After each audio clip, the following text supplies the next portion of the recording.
రాష్ట్ర విభజన జరిగింది. నేను అప్పటికి ఎలక్షన్ కూడా కాలేదు. కానీ మొట్టమొదటిసారిగా వచ్చి వారు ఒకటే చెప్పారు, మీ మీద నాకు నమ్మకం ఉంది, మీరు గెలిచిన వెంటనే అమరావతిలో నేను విట్టు పెడతానని చెప్పిన మొట్టమొదటి వ్యక్తి విశ్వనాథం గారు.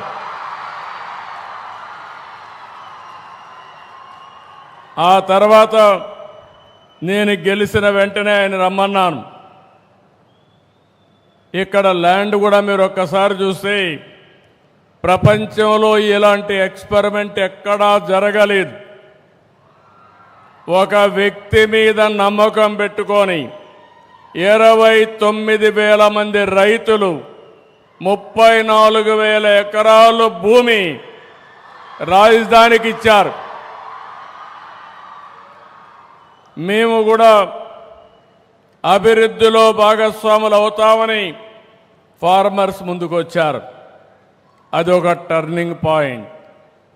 మీ అందరికీ ఒక ఐడియా ఉంది, నేను ఎప్పుడు కూడా అభివృద్ధిలో ముందుంటాను. అందరమారిగా మాటలు చెప్పను.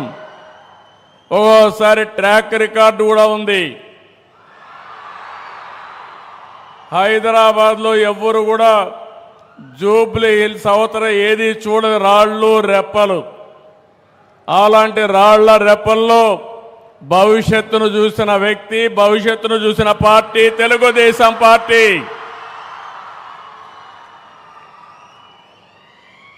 ముప్పై సంవత్సరాల కంటే ముందు విజువలైజ్ చేశాం. భవిష్యత్తు ఏ విధంగా ఉంటుందో ఆలోచిస్తే ఆ రోజు నాకు అనిపించింది, ఐటీకి భవిష్యత్తు ఉంది, అందిపుచ్చుకోవాలనే ఉద్దేశంతో నేను ఆ రోజు ప్రారంభించాను. కనీసం ఈరోజు ఇక్కడికి వస్తే ఒక విట్ ఉంది, ఒక ఎస్ఆర్ఎం ఉంది, అనేక కాలేజీలు ఉన్నాయి. ఆ రోజు ఇవన్నీ కూడా ఏమీ లేవు. హైదరాబాద్లో ఏ విధంగా టెక్నాలజీ ప్రమోట్ చేయాలని బ్రెయిన్ స్టార్మింగ్ పెడితే ఆ రోజు ఒక ఆలోచన వచ్చింది. ఆ ఆలోచనలో పుట్టిందే హైటెక్ సిటీ. 14 నెలల్లో హైటెక్ సిటీ పూర్తి చేశాం. ఐటీకి ప్రాధాన్యత ఇచ్చాం. ప్రపంచంలో ఉండే కంపెనీస్ అన్నీ తీసుకొచ్చాం. మన తెలుగు వాళ్ళైతే నేను ఒక మాట చెప్తే చూసి రమ్మంటే చూసి రావడమే కాదు, కాల్చి పని చేసుకొని తిరిగి వస్తున్నారు తప్ప ఎక్కడా వెనకబడరు. ఆ రోజు నేను ఒక పిలిపిస్తే తల్లిదండ్రులకు ఒక పిలిపించాను.